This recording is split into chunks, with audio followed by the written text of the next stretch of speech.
ఏంటి మీ డాగ్ని చూపిస్తున్నారు మళ్ళీ అని అనుకుంటున్నారా? ఈసారి అయితే మా బ్రూనో గారిని ఇచ్చేస్తానని మాత్రం అనండి. ఎందుకంటే వాడు మాకు చాలా బాగా కాపలా కాస్తాడు మా ఇంటికి. వాడు రోజు నైట్ టైం ఎవరిని రానివాడు, చిన్న సౌండ్ వచ్చినా వాడు అరుస్తూ ఉంటాడు. రాత్రి ఎందుకు మొరగట్లేదా అని చెప్పి నేను సీసీ కెమెరాలో చూస్తూ ఉంటాను. వాడు అరిసినా ఇది ఏం చేసినా నేను లేచి నైట్ బయటికి రాకుండా సీసీ కెమెరాలో సెల్లో చూసుకుంటూ ఉంటాను. అయితే ఏంటి మొరగట్లేదు, వీడికి ఏమైంది, ఎక్కడున్నాడు, లేకపోతే బయటికి వెళ్ళిపోయాడా, కిందకి వెళ్ళిపోయాడా అని చెప్పి సీసీ కెమెరాలను చూశాను. సెల్లో చూసేటప్పటికి పడుకుని ఉన్నాడు. ఏంటి ఇలా పడుకున్నాడు, కదలట్లేదు ఏంటి అని చెప్పి నేను డోర్ ఓపెన్ చేసేటప్పటికి చూసారా, ఆకాశం అంతా మెరుపులు, గాలి ఫుల్గా వేసేస్తుంది. నేను డోర్ ఓపెన్ చేసినా సరే వాడికి మెలకు రాలేదు. అంత ఫుల్గా నిద్ర పట్టేసింది వాడికి.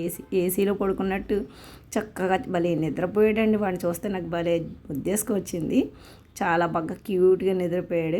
అప్పుడు నేను వచ్చిన తర్వాత వాడు పిలిచాను, బ్రూనో బ్రూనో అని పిలిచిన తర్వాత వాడు అప్పుడు లేసాడు. వాడు నేను పైకి వెళ్ళి 1 గంట అయిందండి టైము. మా పాపను కూడా లేపాను, మా బాబుని కూడా లేపాను. మేమందరం పైకి వెళ్ళి బట్టలు తెచ్చుకొని లోపల వేసిన తర్వాత మన వర్షం ఫుల్గా వర్షం వచ్చిందండి.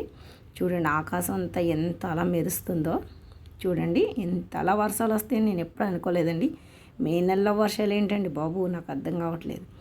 చూసారా, ఎండాకాలం అంటే మనం ఒడియాలు పెట్టుకుంటాం, పచ్చళ్ళు పెట్టుకుంటాం, కారాలు ఆడించుకుంటాం కదండి. కానీ వర్షం ఏంటండి ఎప్పుడు వస్తుందో తెలియట్లేదు, ఎప్పుడు పోతుందో తెలియట్లేదు. నైట్ టైము ఎండాకాలం బట్టలు ఆరేసిన అలా ఉంచుకునేవాళ్ళం. ఇప్పుడు బట్టలు ఆరేసి ఉంచడానికి కూడా భయం వేస్తుంది. ఎప్పుడు తడిసిపోతాయో, ఎప్పుడు వర్షం వస్తుందో, ఎప్పుడు గాలి వేస్తాయో, ఎప్పుడు ఎగిరిపోతాయో అన్నట్టు.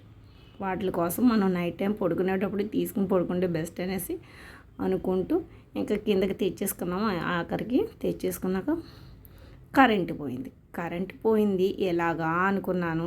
కానీ కాసేపటికి కరెంట్ వచ్చింది. కానీ చీకటిగా ఉంది. ఆ చీకట్లోనే వీడియో తీశాను.